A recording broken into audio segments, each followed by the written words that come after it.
there are so many similarities between hearing care and exercise. For starters, it's something that we know that we should be doing, but a lot of people, for one reason or another, shy away from or find difficult to start doing.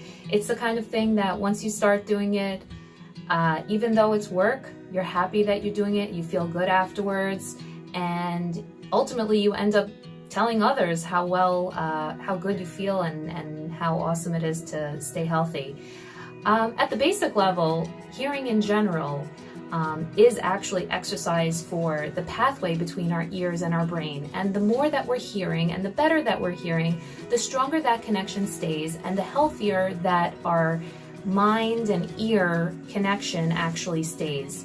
So in general, one of the reasons why it's so important to treat the hearing is because we want to keep our minds sharp. We want to keep those connections healthy and fast and working so that when somebody does talk to us, we can quickly and clearly process the conversation.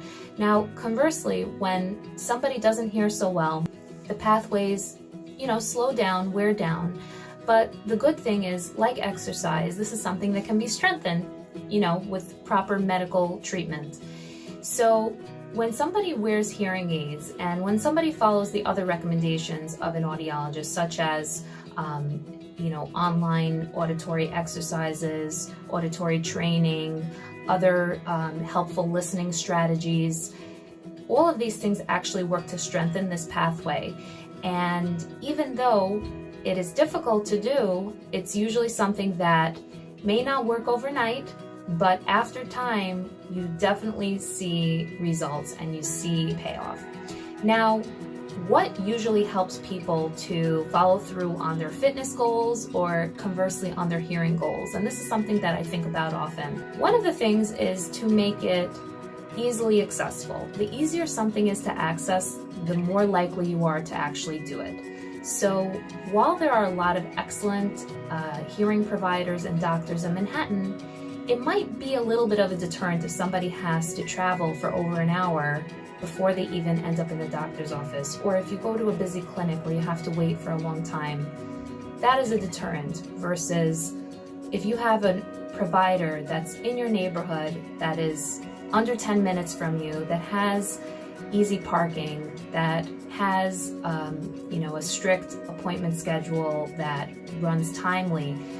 These are all things that can ease up that obstacle and that thing in your mind, that part of your mind that's saying, oh, it's going to be so difficult to get there, and just make it that much easier. Another thing that I think helps tremendously is finding a provider that you like, that you enjoy being in their company, because this has a tremendous potential to make things more comfortable, okay? To distract you, to make things just make recommendations easier to accept, a feeling of trust. These are all important things, and like exercise also, it just makes something that is difficult so much more bearable. And the other thing is that you need to get rid of the all or nothing approach.